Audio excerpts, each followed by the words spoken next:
Hello everyone, glad to see us on your channel. Today we will listen to the third part of Memoirs of German Coal. Steidl Luitpold, regimental commander of Paulus's 6th Army. After much wandering in search of the Garrison commandant's office, we stop at a burned-out train. The iron skeletons of the carriages block our way. In the pale light of the moon, which now and then peeks through the rushing clouds in the night sky, we can determine that further we would have to drive on the rails, bouncing on the sleepers. A lot of time might have been lost and we might have succeeded with difficulty, but who knows what awaits us in the darkness? And it is impossible to turn aside from the rails. So we leave the rover and go on foot. Now we are in an endless crowd of soldiers. Almost all of them are moving in the same direction and apparently wanting to cheer themselves up, now and then call each other in different dialects. Is this the road to the Garrison commandant's office? That's right, to the commandant's office. Straight down the tracks and then to the right. Some people think so, others think otherwise, and others have no idea at all and just carry on in the general flow. Slowly we make our way and push forward. Soldiers, like scallops, cling to each other. From time to time automobiles appear, less often horses. Complete disorganization. There is a disturbing hum, as one sometimes hears in a large station waiting room, which can no longer accommodate the flow of people. More and more shouts, screams and whistles are heard. And here we are at a very tall house. An infinite number of floors with countless black niches of windows. This building is packed with people up to the roof. Where the entrance is, we can't tell at once. We are trying to find out to no avail.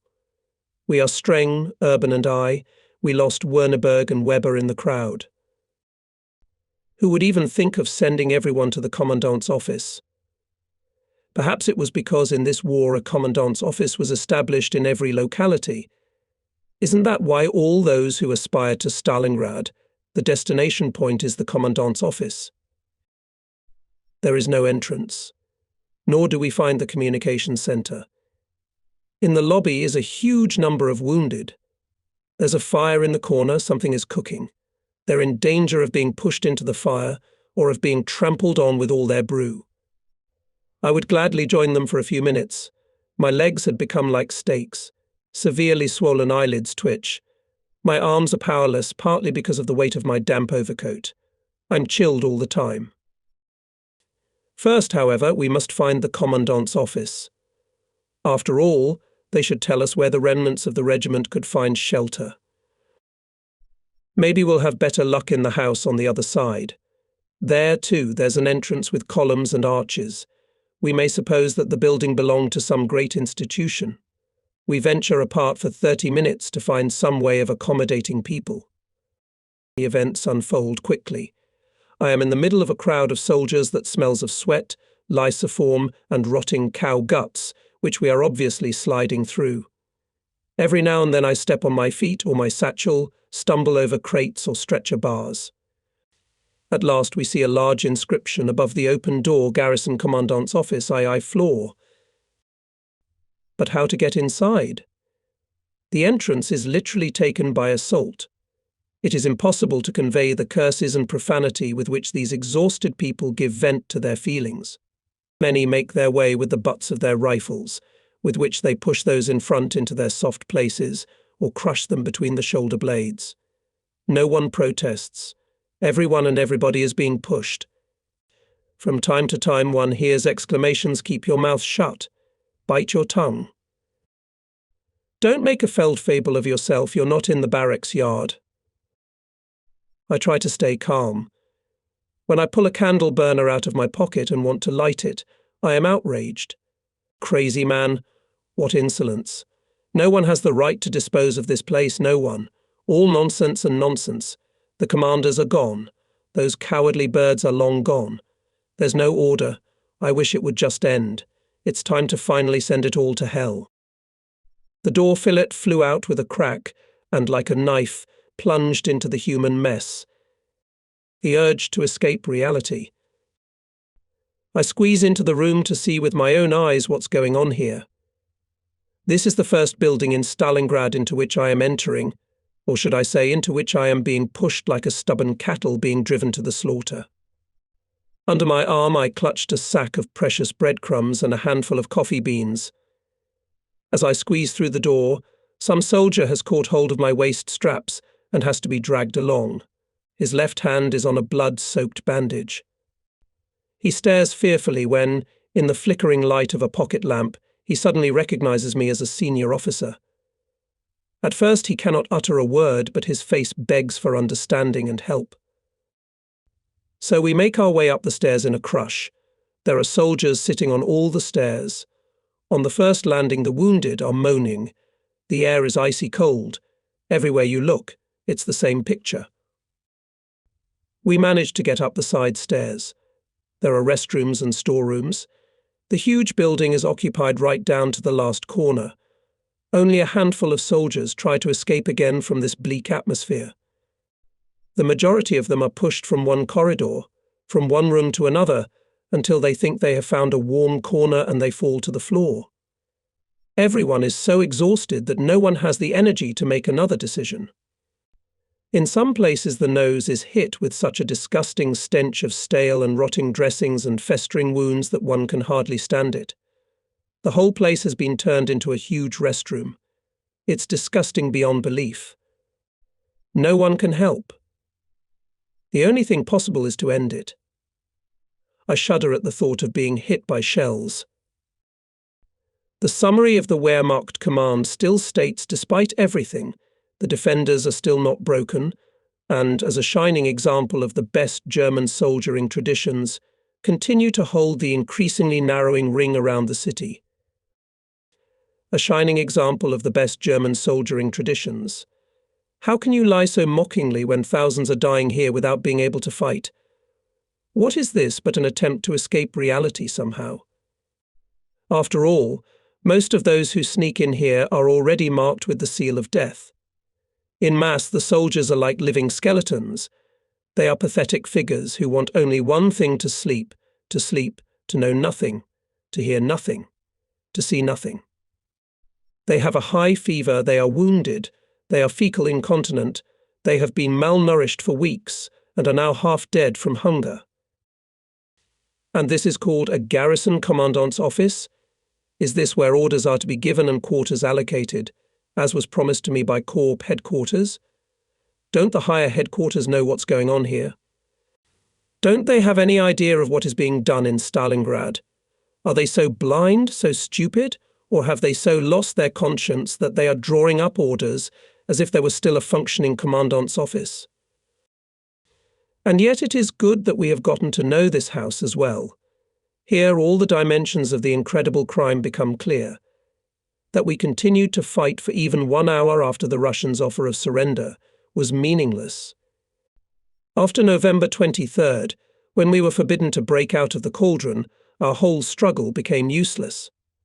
Generals, chiefs of operational departments would have to be here to see how soldiers go mad, how recently strong soldiers fall from exhaustion, how people turn into cattle. One would have to be here to despise and hate everything that caused this collapse, and not at all to seek refuge. Where would one get it here? The promise of normal conditions in Stalingrad turns out to be an unparalleled deception. Here agonizes the whole army, here repeats what was on the field of the dead at Dmitrievka, at Rossishka, at Tsaritsa. Further orders will follow there, as if there could still be order, organization, or, better yet, the ceremonies adopted in officers' clubs in this house of the dead. Excuse me, Lieutenant Meyer, is there no other place here where I could die in peace? Please, I'm very glad, please. If a colleague would move over a bit, that would be all right. I hope you are not bothered by my stinking dressing. However, I think I still have some cologne left. You are very kind. Only please speak a little quieter. There are 2 non-commissioned officers dying on your left. They are very tactful, they do it almost inaudibly. While all this is running through my head, I finally make it to the exit. I lost the soldier with the bleeding arm a long time ago. Maybe he collapsed in some corner. Under the concrete columns in front of the entrance stands Weber. He met Oberleutnant from the division Werneberg and learned from him that the remnants of the 3rd Motorized Division and the 376th assigned to gather in the building of the city jail. Finally, we know where to go. The place of assembly, the city jail. Again, we walk along the sleepers. Like everyone else, with no regard for anything, we are forced to go against the current. A grey dawn comes. Now we can see the broken streets, the ruins of buildings rising among the destroyed neighborhoods and businesses. So this is Stalingrad, the first city we have been to since our stay on July 21st in bombed-out Belgorod. Wisps of fog are stretching from the Volga, snow flurries are falling from above, the dampness penetrates to the marrow of my bones, I am chilling. I hear artillery firing, explosions and machine gun bursts. The noise of battle comes from the ruins in the territory we crossed during the night. Ragged and battle-weary soldiers hang around aimlessly. The battle area looks like a huge marketplace that has just closed and the people are leaving. Only instead of empty pig crates and baskets, there are wagons and cars everywhere. We turn off the street to the right, pass through a gate and find ourselves in the courtyard of a huge prison. Judging from the facade, this building was built in the middle of the last century and has been enlarged several times since. The windows, as in any other prison, are barred. The first person who meets me here is Lieutenant Colonel Werneberg. His appearance frightens me: sunken cheeks, sharply protruding cheekbones, face red as if from frost. Around his neck is a thick woolen scarf. His overcoat is too short and drags on the ground. He looks feral. Worried, he reports in a hoarse voice that his men are placed with the wounded. No one cares for the wounded. The dead are also lying here. There is no one to carry them out. The moans are incessant. Couldn't our doctors at least help? No one knows where they are. We're entering a large room. It's like being in a poorly furnished living room. First we have to get our bearings, find out who's housed in the prison building. Nearby in the room, with his hands in the pockets of his warm jacket, stands Colonel von Weber. He greets us somewhat affectingly, but with sincere joy. Next to him is Oberleutnant of the Medical Service Doctor, Kaiser, familiar to me from the meeting in Dmitrievka. He is friendly and willing to help, but is concerned, unsure of what will happen next. In the next room we are greeted unfriendly. 2 camp beds are about to be set up here. The room has been reserved for the headquarters. The commissioned officer of the operations department asks us a few questions, from which it is very clear that he wants to get rid of us as soon as possible. On the surface there is a ceremonious politeness, a willingness to perform his duties and services, but behind it all there is a crude selfishness that is clearly discernible fear of having to share his supplies with others. There are thousands of soldiers roaming the streets. They go from one ruin to another, from one crowded cellar to another, from one icy snow trench to another. And here they try to pretend that the headquarters still exists. I am determined not to send any more men into battle. If the command itself does not want to fight, while cleverly citing responsibility, then no one else should no longer die for them. It is possible to force the command to surrender, especially since they are by nature too cowardly to take up arms themselves. Werneberg fully shares my opinion, and so do my officers. Colonel Weber joins us. We must carefully vet those around us. No one can be trusted. We put my orderly Efluter Schroeder, who also made it here, in the front, because he is so thick-skinned that he will patiently endure anything, but will not leave his assigned seat. He is also charged with guarding our blankets and heating the bread. I am drawn outside again. I cannot lace up my mountain boots because my legs are swollen to the knees, which are soft to the touch and sore. My face is swollen like a bee sting. The nephritis I got on the hike is still not cured. But I can't sit around doing nothing, and I want to know what's going on in this building. Along the corridor, the floor of which is covered with trampled snow and ice, soldiers wander, supporting each other. Opposite our quarters are 2 adjoining rooms the sentry has received strict orders not to let anyone in.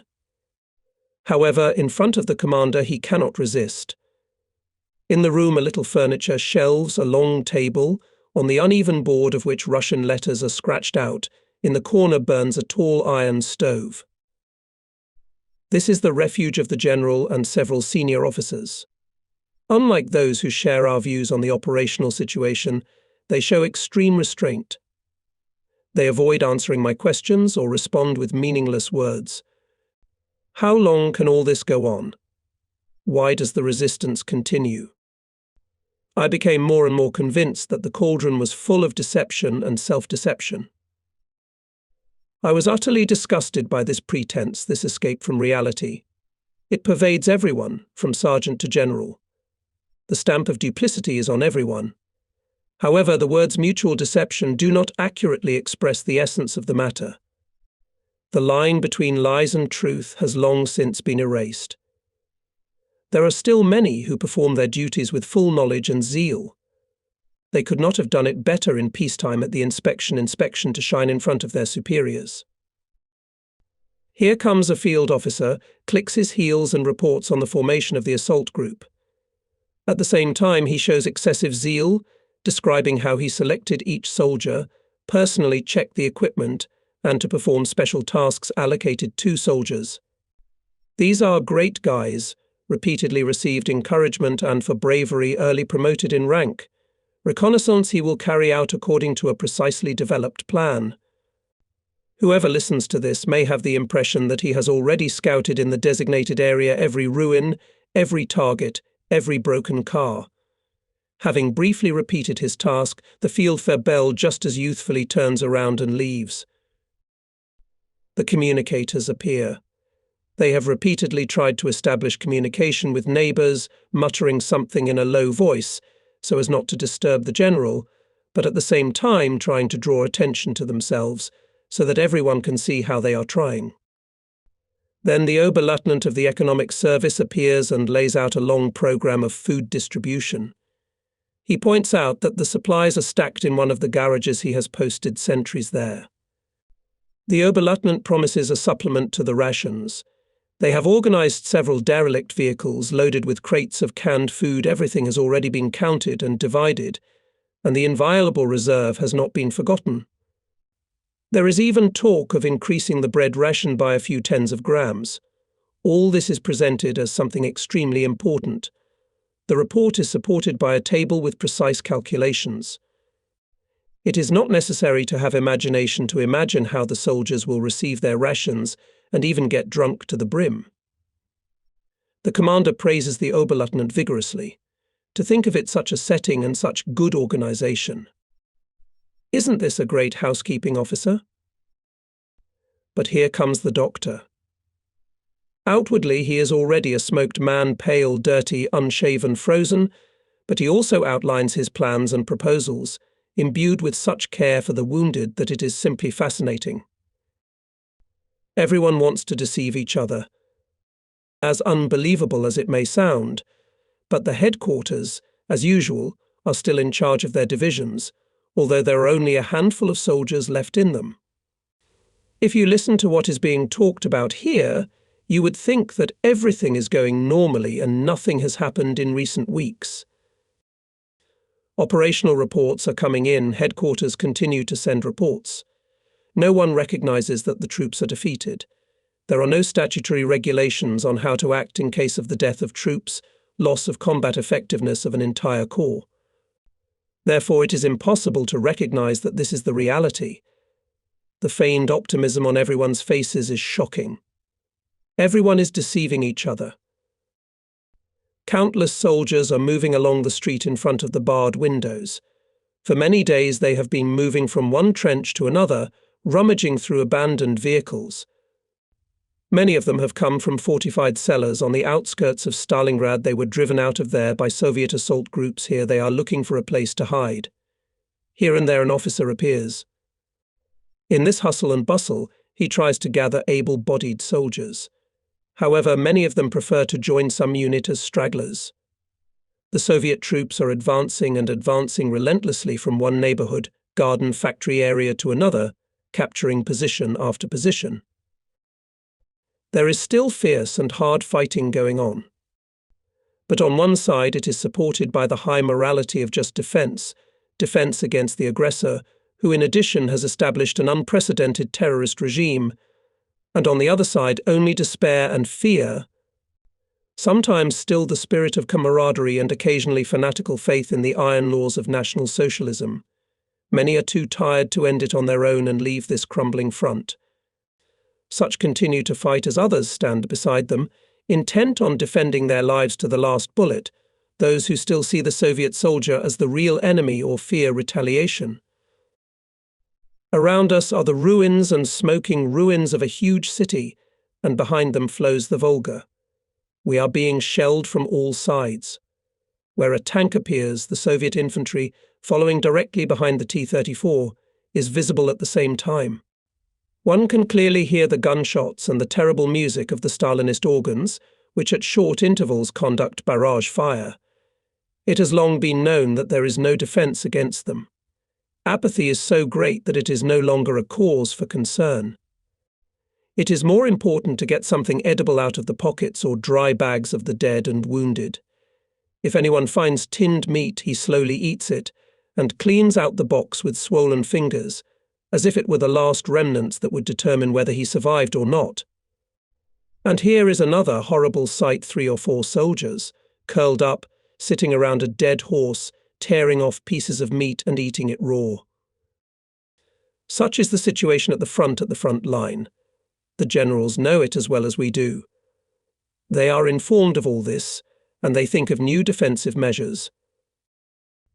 It is unbearable to hear when they come with a new proposal on how to strengthen the defense. But why am I not openly opposing it, outraged, pounding my fist on the table? Why do I not ridicule the general, his chief of artillery and his chief of staff? Why do I not throw in their faces that they have humiliated themselves to the point of becoming willless and blind executors of the Führer's instructions? I'm not capable of that. First, I don't have the courage. And mere indignation will not help. One must also know how to get out of this situation. Why does the resistance continue? Here in the building of the city prison, in this confusion of impressions and feelings, of worldviews and beliefs, of weakness and exaltation, of a hopeless search for truth, there is a struggle for what whole generations in Germany have understood by fatherland, homeland and nation. For one, fatherland and oaths, including the oath to the Führer, are the immutable content of life. Another was just a fellow traveller, and Hitler never meant anything to him. A third believed that it was necessary to take advantage of the development of military events to eliminate Hitler. One of the generals was of the opinion that Hitler was the last guarantee that no communist would ever plant the red flag on the estates of his numerous noble family. The hardened SS believe that even if you stay alive, you will not get out of here. So you have to sell your life as dearly as possible. This point of view is shared by some senior officers, who argue that since the Soviets put their officers to the wall in 1917, there is no reason to expect that they will do the same to German officers. The most improbable ways of getting out of the cauldron are discussed, and tiny groups are formed to sneak across the Soviet front line to their own with automatic pistols, hand grenades, and a few cans of canned food. Some commit suicide. There are the originals who probe the possibilities that maybe the oath to Hitler still leaves, so that, without losing honor or committing a misdemeanor, to break with him. Of course, there are also those who fight the psychosis of fear, recall the Soviet leaflets and the offer to surrender, and openly declare that they have nothing to reproach themselves with, and therefore have no reason to fear captivity.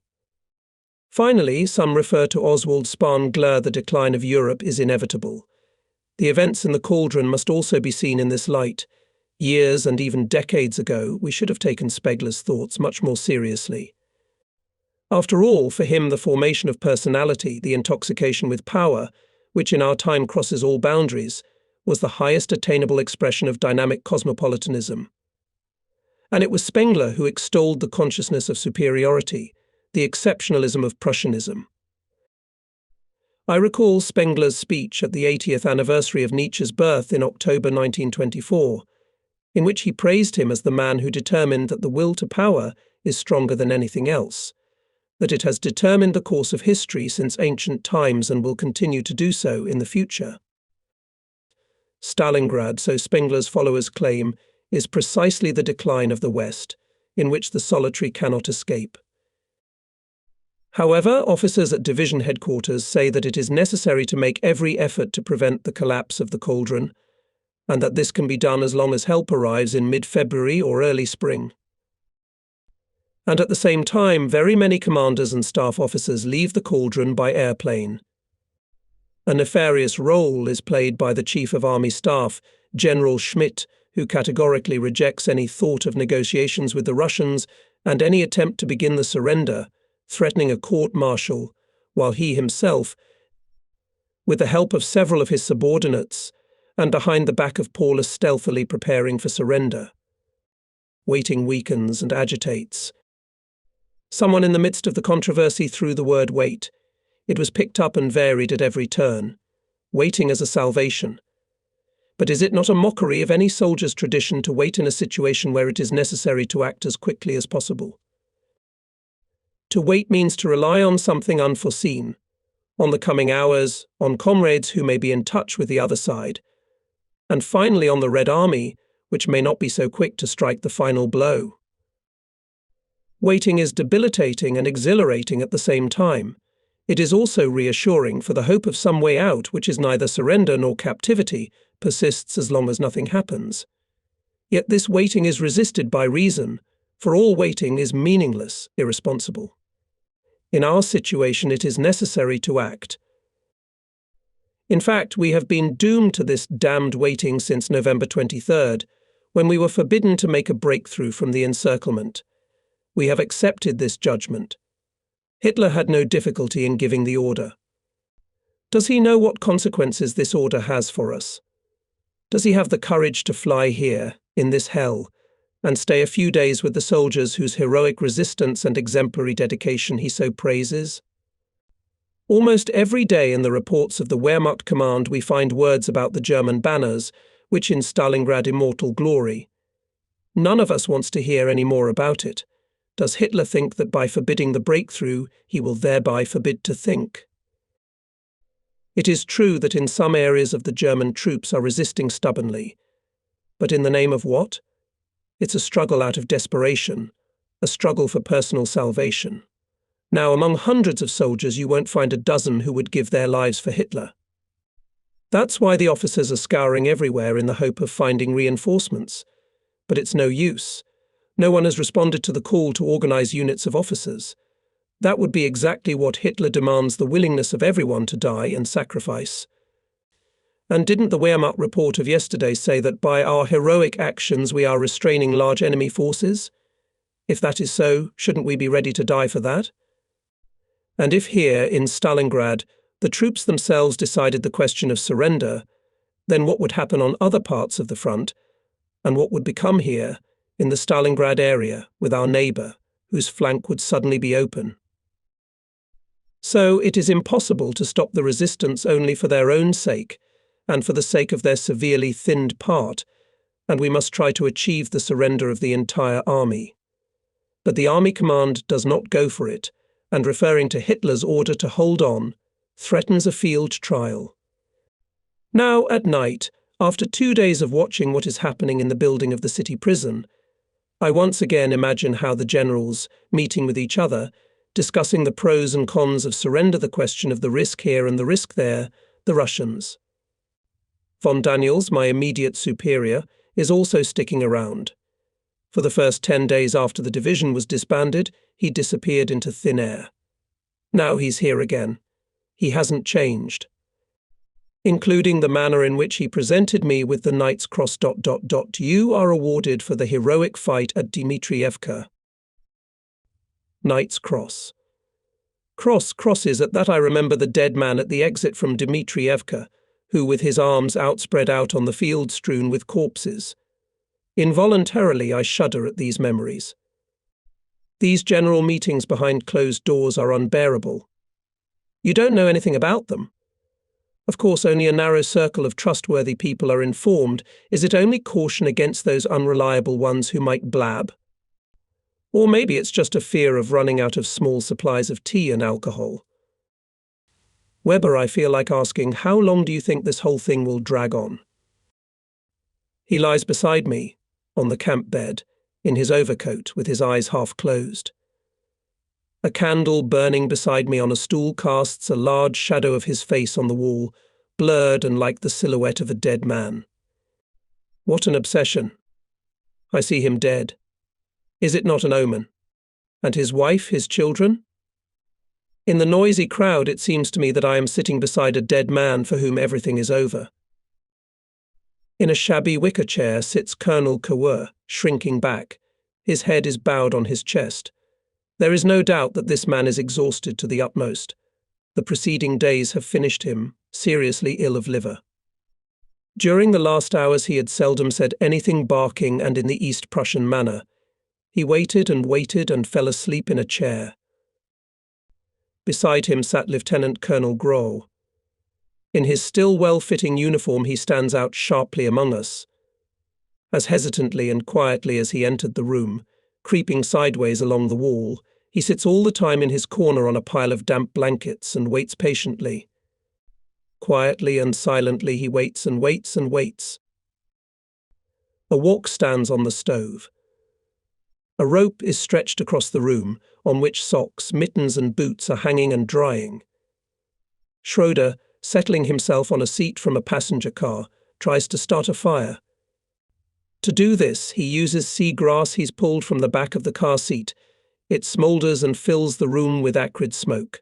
Still, Schroeder manages to reignite the stove in this way. Physically completely exhausted and lost all hope of salvation, Major Medical Service Doctor. Meyer, a doctor by vocation, anything you want, but not a soldier. He is unable to endure all that he had to endure in the cauldron, where he saw so many wounded, starving, dying. Spiritually he is shaken, his usually so confident manner is paralyzed, his only hope is to find advice and comfort from an old regimental comrade, General von Daniels.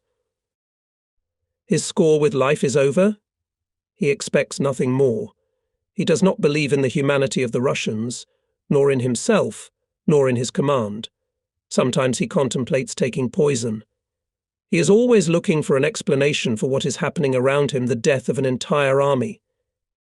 No, and his thoughts are transported to Bielefeld, and he recalls old facts that many years ago testified to the meanness and insolence of the Nazis.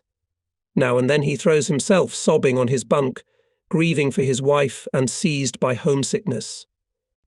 He keeps coming back to the thought that apparently does not give him rest, such humiliation, and this must happen to our army. The last meeting with Paulus in Stalingrad. On January 26th, I meet Paulus as he leaves the courtyard of the city prison with several officers. He turns to me and makes it clear that he has heard that some people are thinking of ending the resistance. One thing is important to him: strict compliance with the categorical orders of the General Command of the Land Forces. No doubt they're given with reason. From here, from the cauldron, it is impossible to judge with all desire what consequences the weakening of resistance will have on the entire course of the war, even if it was only a matter of one day. So depressed and spiritually overworked, I have never seen Paulus before. His gestures and facial expressions betray great nervousness. I insist on asking him to familiarize himself in detail with the actual state of affairs. As for us, for several weeks now we have received almost no accurate data either about the enemy or about what is happening on the flanks. Improvisation has long been the rule, only agonizing hopelessness, and most no doubt and fear of the Russians still keep soldiers and officers at the front. In my opinion, we should stop fighting immediately. If the enemy goes on the offensive again, we are threatened with a catastrophe of unprecedented size. I know that many cellars and underground structures are filled with hundreds of wounded. What will happen to them? The generals are also waiting for a decision from above. Apparently they do not want to do anything over the head of the commander. Paulus calmly listens to all this. however, remains in his opinion. Colonel Steidel, we cannot act contrary to the broad plans of the main command of the land forces, and we parted, not realizing that this was our last conversation until the day in March, when we would meet in Suzdal as prisoners of war.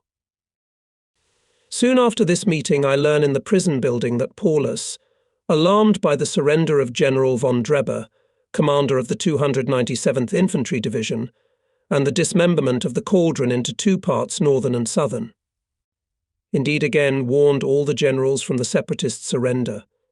Schlomer and Daniels, who by all accounts could be brought to our side, again hesitated. Schmidt once again threatened a court-martial. Now, perhaps, everything will remain the same. Now, apparently, we will continue to wait and wait. I strongly object.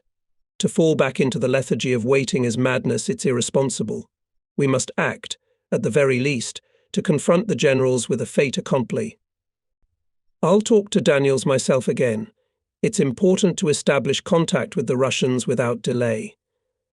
Colonel Boyer, commander of the Vienna Infantry Regiment, also completely destroyed, declares himself ready next night to find a place in the front line where he can cross the line without fear of being fired upon by his own side. I then proceed to the remnants of my regiment, which are housed in 2 rooms of the first floor of the prison block. The soldiers lie and stand in cramped quarters and listen to my arguments with intense attention. One must not lose heart, so I tell them roughly, and one must not allow oneself to be carried away and act ill-considered. It is out of the question that, having lost hope, we should lay hands on ourselves. It is absolutely necessary for us, the last soldiers of the regiment, to stick together. We do represent the remnant of the regiment. At any rate, I am not aware of any soldiers anywhere else who have broken away from our regiment. He can rely on me. I will do everything to achieve an organized surrender. I am convinced that the Russians respect international law. Therefore, we must prepare ourselves for this, and at the proper moment hang out of the window some white cloth, or even the cover of a bale. The main thing is to remain calm.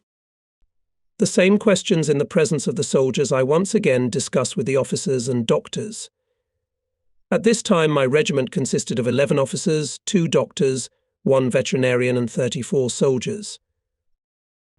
Despite the obvious bewilderment written on the faces of many, a sigh of relief sweeps through the room. For a while we stop paying attention to the distinctive whistle of the shells whizzing by, to their bursting and to the clinking of breaking glass. From then on, everyone tries to organize something outside the building, to find something in the broken baggage car or on the dead. At night I once again go to the upper floors to liaisons, orderlies and comrades from other units. Meanwhile, more and more soldiers seek shelter in the building. Everywhere the possibility of surrender is being discussed. Early in the morning our position becomes critical. Colonel Boyer has successfully accomplished his mission. When it gets dark, Soviet officers are to come to us to negotiate a ceasefire. But almost at the same time that Boyer returns, one major appears, who, on assignment from Army headquarters, must not only get orientation in the operational situation, but apparently also scout to see if anything is going on here that violates the order of the Army Command, which categorically forbids surrender. We try to draw him into conversations that have nothing to do with his mission, but he is evasive. Major Dobokow of Shirk apparently notices that it is not easy for him to carry out so delicate an assignment. My statement of the seriousness of the situation he meets without objection. However, he apparently does not want to return to the Army headquarters with nothing either. So he avoids new questions and sits quietly and calmly in his corner for a few more hours. Inner restlessness makes me visit Commander Paulus the next morning in the Stalingrad department store, where the Army Command post is located. Since the all-terrain vehicle is no longer usable, I, together with the driver, set off on foot. Under heavy shelling we have to run from one ruin to another, using the walls of houses as cover, taking shelter in cellars. At last we find ourselves in front of a building, the high and broken facade of which is like a symbol of our doom. At the wide entrance a multitude of soldiers have gathered, seeking shelter. It's like the pandemonium at a mine gate after a disaster underground. And this is where the army headquarters is located. After all, it was during the campaign in the Soviet Union that it became a rule to place our headquarters, even small ones, battalion and regimental if at all possible, away from visible landmarks. However, here we are in the center of a large city, which stretches along the Volga for 40 kilometers. All around us are ruins and ruins like in 1917 to 1918 on the Somme, near Amiens, and in the industrial areas of northern France and Belgium. However, ruins could be seen there even 22 years after the First World War. How long will it be until new life blossoms here on the Volga? A quarrel with General Schmidt. We turn to the soldiers with questions, but we either get no answers or we get meaningless ones. Only at the far end of the corridor does there seem to be a little more order. There I get to the room of the Chief of Staff of the 6th Army, General Schmidt. I ask him to report my arrival to Paulus and remind him that the commander has repeatedly been in the area of defense of my regiment, and that we know each other since the First World War. I need to talk to him again in person. General Schmidt listens to me, but categorically refuses to report to Paulus. It is, they say, is not customary that the army commanders simply allowed to the commander, but I can report my requests and him, Schmidt. I continue to insist on my request, but again I receive a refusal. General Schmidt, to whom I have no desire to disclose my intentions, demands that I immediately return to his soldiers. Inwardly trembling, but trying to remain calm, I object to him, Mr. General, it seems to me that you either do not clearly enough imagine how the situation has changed, or do not want to know it. Don't you see what even here, right outside your door, is happening to our soldiers? You do not take into account that it may not be long before, and here it seems to me that it is only a matter of time, and you will have to reckon with the fact that soon here too, yes, exactly here, in the courtyard and in these corridors of the cellar, German soldiers will start shooting at German soldiers, and perhaps officers at officers. Perhaps even hand grenades will be launched. This can happen quite unexpectedly. The general, stunned by what I have said, at first does not even try to interrupt me. Do you, Mr. General, I continue, do you really want to be responsible for the fact that the battle for Stalingrad will end this way? Do you really want to be responsible for the Germans shooting Germans here? We must end it soon. We must capitulate before such events. We can't let it happen. Schmidt's face changes. It turns scarlet red. In anger, he begins to shout rudely at me, then holds back, changes his tone, but no less firmly and definitely, pounding his fist on the table, and slowly emphasizing each word, says to me, Mr. Colonel Steidl, it is impossible to talk to the commander. I demand once again that you return to your unit now. You know your orders to continue the fight. Yes, continue the fight. You know that we have other means to force you to obey orders. Don't do anything stupid. And he pointed to the door. A celebration on the occasion of the awarding of the rank. Here, consequently, nothing could be accomplished. I leave the room without attempting to get through to Paulus in any other way. Walking back down the long corridor, I hear loud voices through several doors. I wonder what's going on here. I swing the door open without knocking or reading the inscription on it. I find myself in a large room lit by many candles, among a dozen officers. They are tipsy, some sitting at 2 tables, others standing leaning against a dresser. In front of them are glasses, bottles of wine, coffee pots, plates of bread, cookies and pieces of chocolate. One of them is just about to strum on a piano lit by a few candles.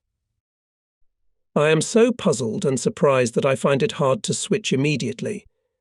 However, I need to find out the situation as quickly as possible. I ask a question deliberately loud, and it makes some people wary. Yeah, I guess someone is being honored here. Allow me to introduce myself, Colonel Steidl. Please, General Rosk is being honored, General Rosk. Oh, that's it, he must have just been promoted to general. How are you all doing? Have you all been allowed to leave the front, I ask? Oh yes, of course our plots are directly beside the Volga, you see. The broad course of the river serves as a reliable barrier. Usually everything starts at night or in fog, but so far it's been comparatively quiet. So far the defences have been successful. The trouble is mainly caused by the crowds of our soldiers who have rushed from the west into the city and wandered in the ruins for days at a time. Such indiscipline is intolerable. Soon there will be nowhere to put the wounded. Besides, everyone is demanding food. By the way, how are your food supplies doing? We are very lucky. A barge with flour and grain froze into the ice on the Volga. Besides, we had the foresight to supply everything we needed earlier. We even have bread. But let's talk about something else, continues General Roski. I think we should invite the commander to join us. It would be good for him. He is often upset now. We should cheer him up a little bit. One of the young officers jumps up and wants to go at once to convey the invitation. I am offered coffee, brandy, wine and invited to stay. The question of how we, in the western section of the encirclement ring, assess the operational situation, apparently no one is interested at all. It irritates me. I don't know. Mo. I turn to Roska.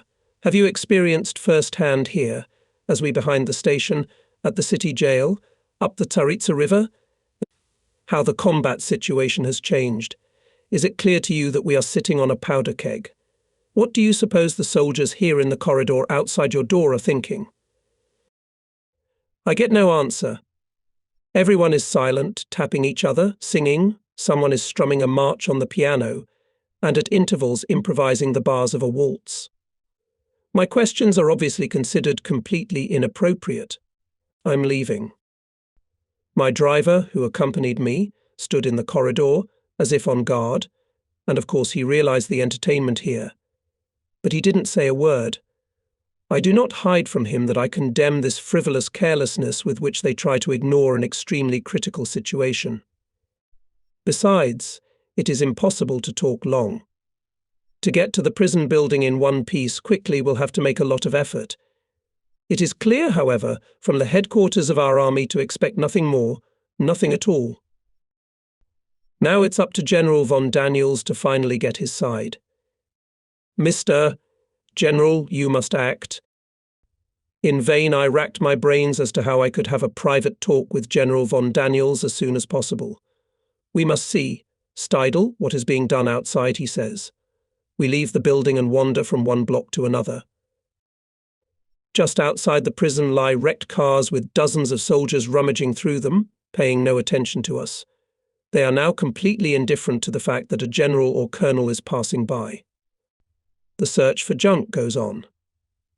Except you are greeted with a malevolent look that means if anyone else is interested in the same object, force will be used against them. Steidl, begins the general. What do you think, will I see my wife and children? The Russians, of course, will finish off any general. Soldiers, those they will leave alive, that's clear. But generals? True, the Russians have generals too. And yet, during the Russian Revolution, the generals were mostly eliminated. Should we capitulate? One of the von Daniels, and suddenly he breaks his oath? Steidl, can you imagine that?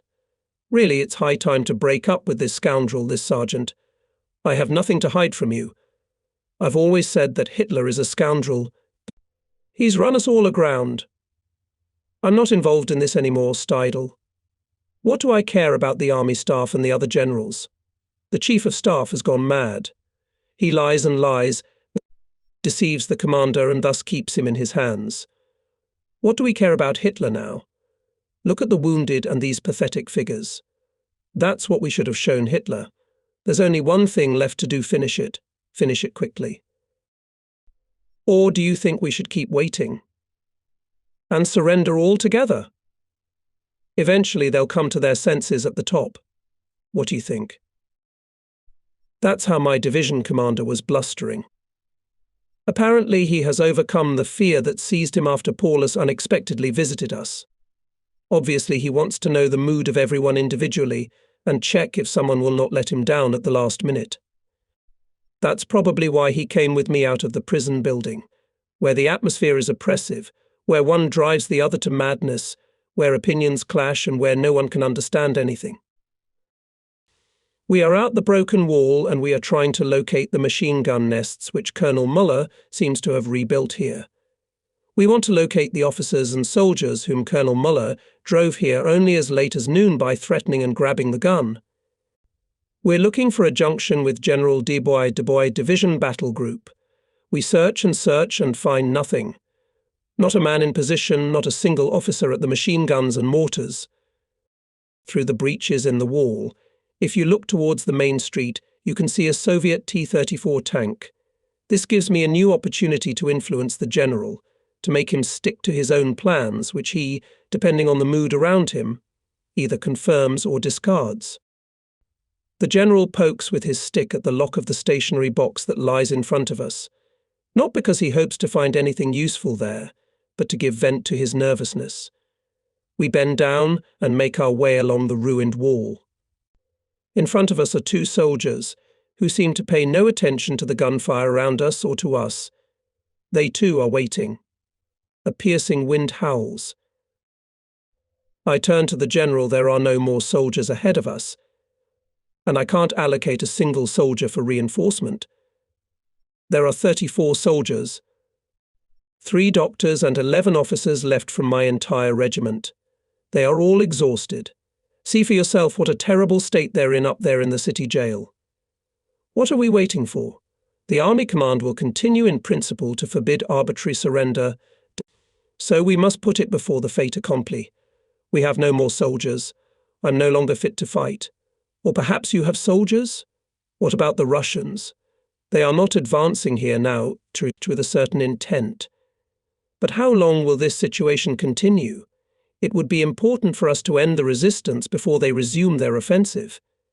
Can you vouch for the fact that this state of affairs will last for a long time? After all, you've recognized this piggishness long ago. Mr. General, you must act. You must stop the resistance, even alone.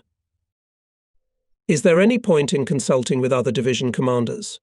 What nonsense is going on in the city jail building? What is said there? What decisions are not taken? Again cancelled and again taken. General von Daniels is thinking more and more. He stands hunched beside me, stirring a pile of tattered laundry with a stick. With one blow he throws away the cap that was lying there and continues to rummage through the laundry, stepping impatiently from foot to foot. What am I to do? He exclaims.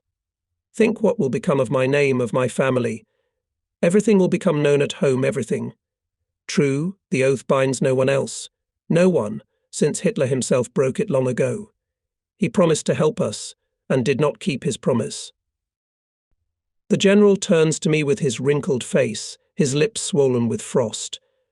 Angrily and with contempt he exclaims, "Ah, that Efriat, what else could one expect from him?" In the meantime the snow begins to fall again. The wind is blowing harder and harder. We are standing on the corner, from where we can see the narrow valley of the Tsaritsa River.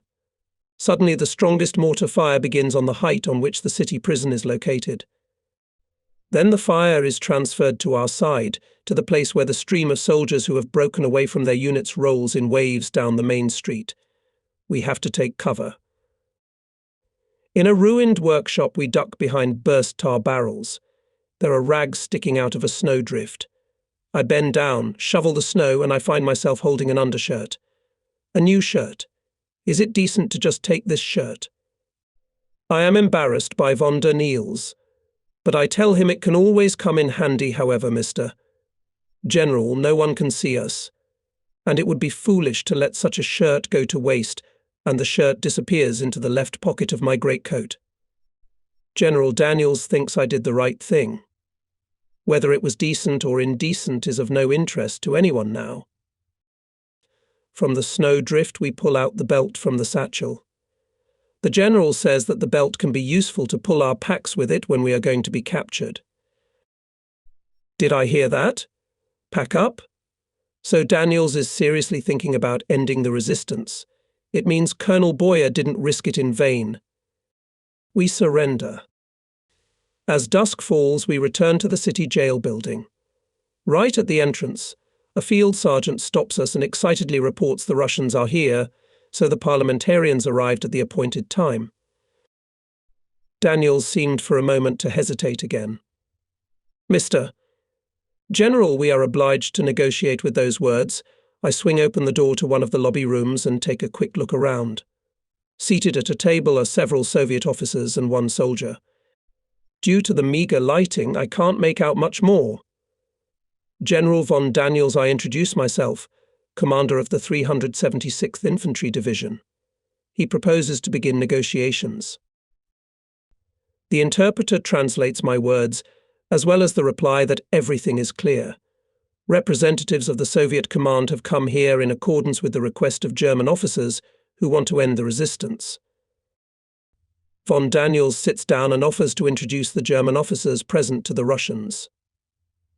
This is followed by a curt please which the interpreter compliments by saying that the lieutenant colonel agrees. General Daniels explains briefly that here are senior officers and commanders of combat groups who are already aware of the contacts established the previous day. He asks for the terms of surrender to be announced. The Soviet officer states that there are no special conditions of surrender. The situation of the German troops is so catastrophic that they have only one option: unconditionally cease resistance.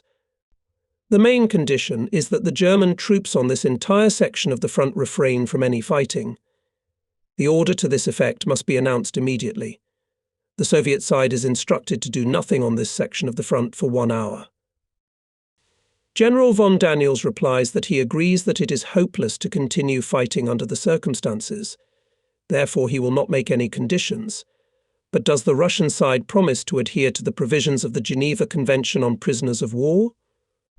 This is answered in the affirmative. Then the general asks whether we can take the wounded with us and in what order the officers and soldiers will have to leave. After all, some rules must be adhered to in order to leave the positions. The Soviet lieutenant colonel replies that there is no time to lose, therefore it will not be possible to organize much. If the Germans are ready to stop resistance, then the withdrawal from this section of the front must be carried out quickly. The soldiers must lay down all their weapons in one particular place.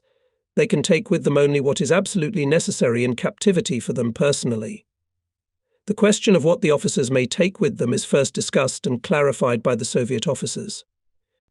Then the interpreter briefly explains that the same order can be adopted for them as for soldiers. After all, generals are soldiers too. Finally, the lieutenant colonel announces that the Germans must finish all preparations in one night. A communications team has arrived with us. We would like to inform our command of the results of our negotiations. If the German commanders fail to organize the surrender properly within the next few hours, and if there is resistance anywhere, the Soviet armed forces will launch the envisaged general offensive. There is no need to explain what this will mean for the Nazi forces.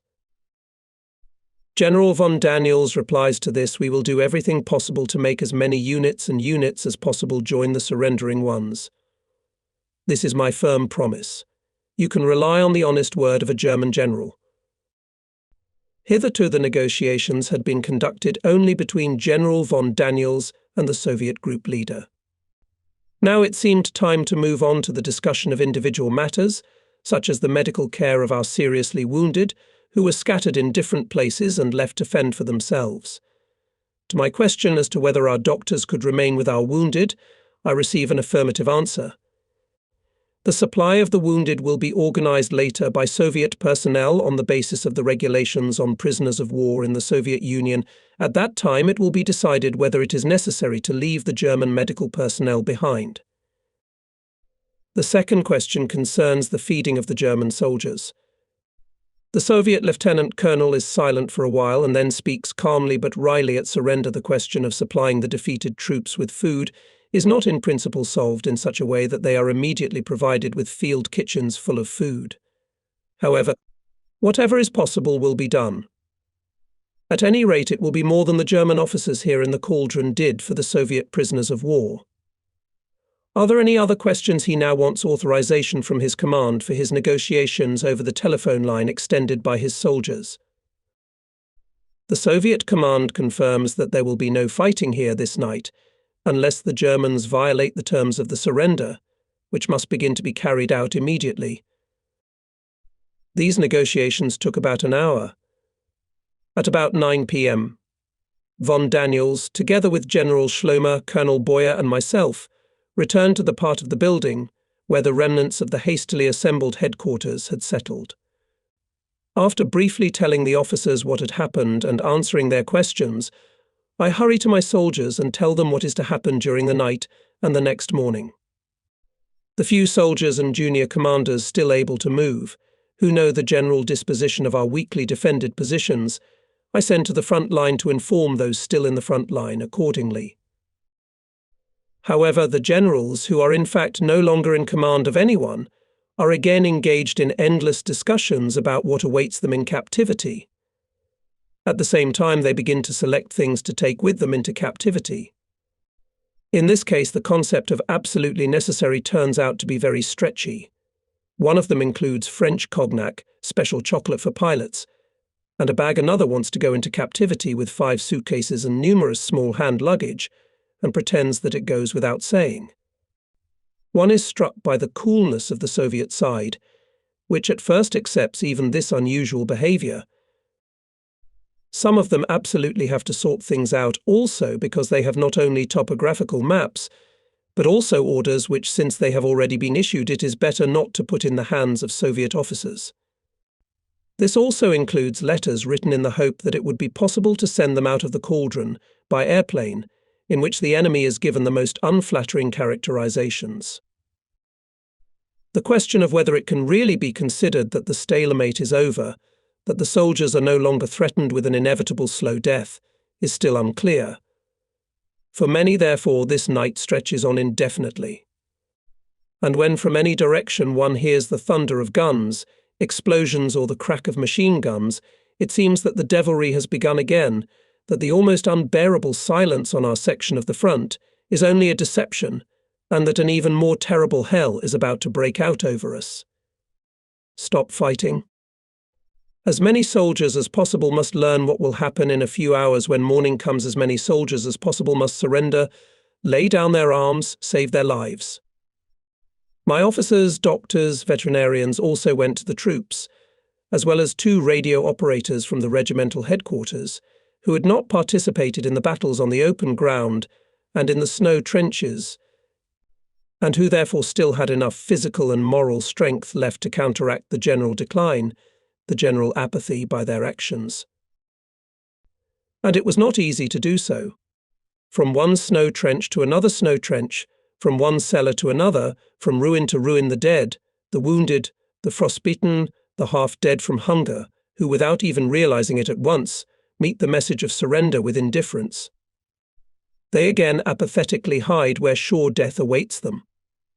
The main thing is to try to save not only the loners, but to save all those who trust those sent, who put down their weapons, crawled out of hiding and went to the assembly point, staggering, falling, rising again. What will happen to the wounded, to the completely exhausted, and to those who have gone mad? It's impossible to carry them, no one has the strength for it. So, it's better not to think about it. On to the next trench armistice until dawn. Surrender. Geneva Convention. Captivity, Assembly Point City Prison. We managed to realize the surrender. Between 4 and 5 o'clock on January 28th, we saw that the decision to end resistance had spread to areas north and south to the Tsaritsa River, and had even captured part of the city centre. The Soviet commanders who remained with us, some 7 or 8 men, including a major and an interpreter, continuously report to their headquarters that we have fulfilled all the conditions of surrender. About 5 o'clock, a Soviet lieutenant colonel and his escort arrive again. It is now possible to start moving. It is still dark, barely visible signs of the coming morning. We gather near the entrance to the city jail in front of the facade of one of the neighbouring houses, to which a tall staircase leads. This is where our surrender will be officially announced. Many soldiers have gathered ragged, sunken-eyed, exhausted, shaking from the heat, wounded, who, against all odds, have been dragged here. Then General von Daniels speaks. In a serious and heartfelt voice, he speaks only a few sentences. We managed to agree with the Russian officers on the cessation of hostilities, and I was assured that we will be treated in accordance with international law. We have a hard, very hard road ahead of us, but it is to be hoped that this way will save the lives of many, and this is the right way. It is senseless to die further, as it is demanded of us. It is necessary for officers and soldiers to behave honourably in captivity. He expresses the hope that one day we will see each other again in our German fatherland. In this farewell speech, which made a great impression on all of us, there was not a peep about the Führer, but most already know that it was he who condemned the Sixth Army to total destruction, that it was he who betrayed the whole army. The marching column is moving. Next to us stand Soviet officers, who by their courageous actions helped us to make this step. Then we, the officers, join the ranks of the endless column. Stumbling and staggering, supporting each other, and sometimes falling, the soldiers move past the ruins, zigzagging through the gardens, to the edge of the ravine of the Tsaritsa River, and from there steeply descend into its valley. Through the frosty morning haze we can see the snow-covered slopes and the bottom of the ravine, where the column of prisoners loops until it completely disappears between the ruins of small houses and factories. About 2 hours pass in this way. All weave forward with difficulty.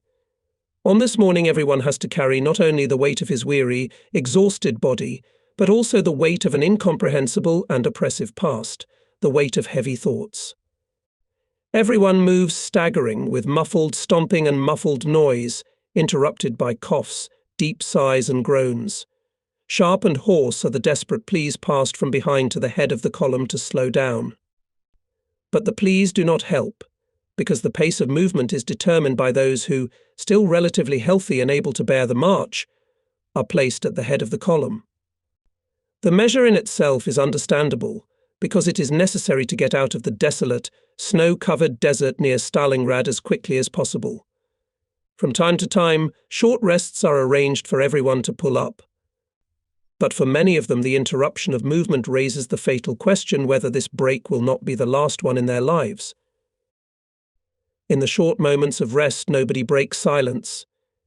Everyone's thoughts are still too dulled. Everyone has to concentrate all his efforts on enduring the march, and besides, doubts and mistrust, which have already made the surrender so difficult and slow, are still plaguing them. I am chilled. My feet itch and tingle. My toes have lost sensation. Again I feel aching pain in my knees and joints. Like a few days ago, my ears are swollen, burning and rough to the touch. The itching on my eyelids has also resumed. My thoughts are confused. Was what had happened in the last few hours real, or was it a play of my imagination? My head is crackling so that there is not only no desire, but no ability to think. I feel tears involuntarily running down my cheeks. I can barely keep from crying like a baby.